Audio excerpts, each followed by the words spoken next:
आज गिरिराज और दुर्गा के घर में बहुत चहल पहल है।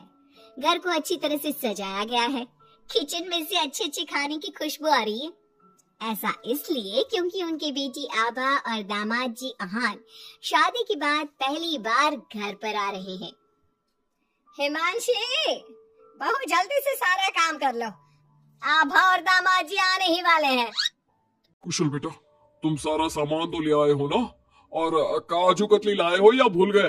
दामाद जी को बहुत पसंद है। हिमांशी और कुशल एक दूसरे से बहुत प्यार करते हैं और अपने माता पिता की सारी बातें मानते हैं। लेकिन जब से कुशल की बहन आभा की शादी हुई है, मानो उसके माता पिता के लिए उनका दामाद ही सब कुछ है। आभा और अहान घर पर आते हैं। सब उनका स्वागत करते हैं। आभा और हिमांशी किचन में खड़ी होकर बातें करती हैं। आभा, कैसे है तुम्हारे ससुराल वाले? तुम्हारा मन तो लग रहा है ना वहाँ?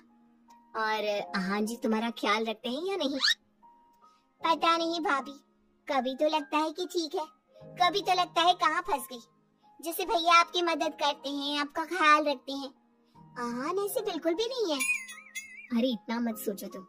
शुरू में थोड़ी दिक्कत आती है, लेकिन बाद में सब ठीक हो जाएगा। चलो बाहर चलते हैं। हिमांशी और आभा चाय नाश्ता लेकर बाहर आई। सब लोग आपस में बात करने लगे, लेकिन अहान बहुत घमंडी तरीके से बोलता है। आपका घर तो बहुत बड़ा है ससुर जी। आपका और कुशल का बिजनेस भी बहुत अच्छा चल रहा है, तो आप लोगों ने दहेज देने में इतनी कंजूसी क्यों की?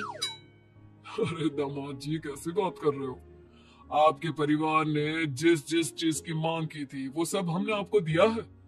अगर किसी चीज की फिर भी कमी रह गई है तो बता दीजिए। कुछ चीजें बिना मांगे भी तो दी जा सकती है ससुर जी। अहान, अगर तुम्हें कुछ और चाहिए तो बता दो, हम तुम्हारी सारी इच्छा पूरी करेंगे। अहान प्लेट से बिस्किट उठाकर बोलता है। मांगने से दिया तो क्या दिया, ऐसे भी आप लोग मेरी डिमांड कभी पूरी नहीं कर पाओगे। आभा और अहान अपने घर चले गए। उनके जाने के बाद कुशल कहता है। मम्मी, हमने आभा की शादी गलत घर में तो नहीं कर दी? अहान और उसके घर वाले तो लालची लग रहे हैं। चुप कर तू। दामाद ऐसे ही होते हैं, तेरी तरह नहीं कि तूने अपने ससुराल वालों से कुछ नहीं लिया और हर समय अपनी पत्नी से चिपका रहता है। ऑफिस से थका हारा आता है और अपनी पत्नी के साथ घर के कामों में मदद करता है।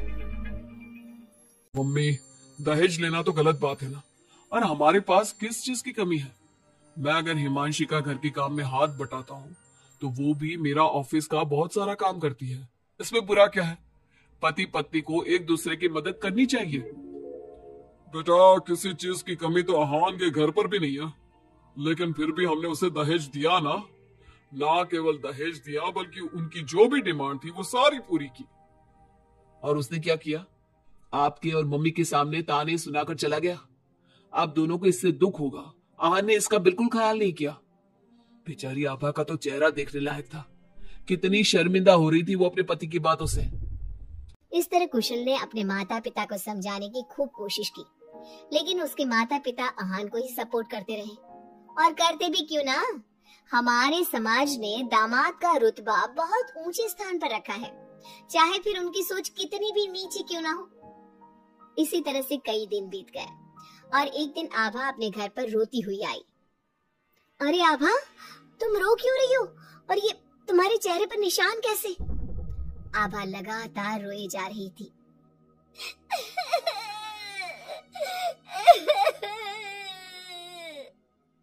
अरे बता मेरी बच्ची, क्या हुआ है तुझे?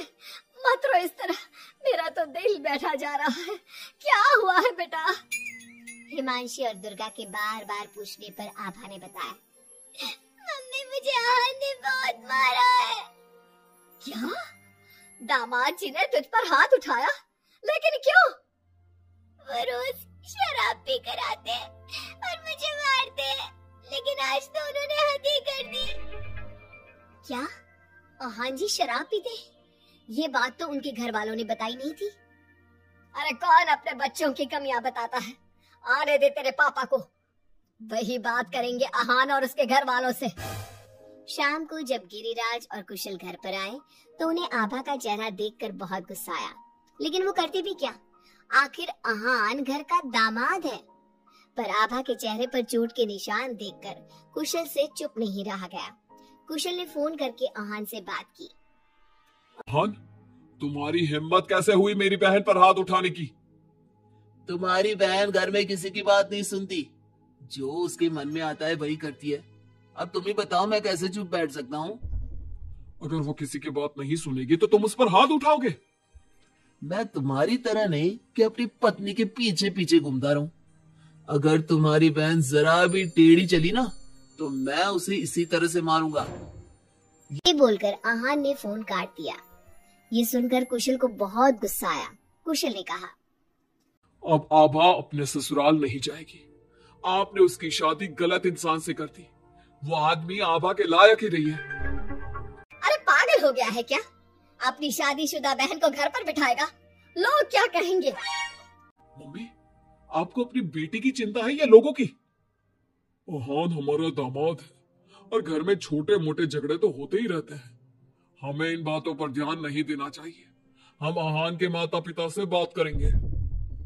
आभा को आहान बिल्कुल पसंद नहीं था, लेकिन उसके माता पिता समाज के डर से उसे बार बार आहान के घर पर भेज देते थे।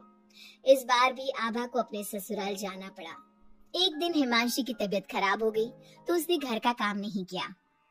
तबीयत खराब होने का बहाना बनाकर सुबह से लेटी है। तुझे इस घर में जितना आराम मिला है ना, दुनिया में किसी बहू को कहीं इतना आराम नहीं मिला होगा। तेरा तो पति भी तेरे साथ काम कराता है। देख मेरी आभा को, बेचारी कितना पीटती है अपने पति से और सारे घर का काम खुद ही करती है।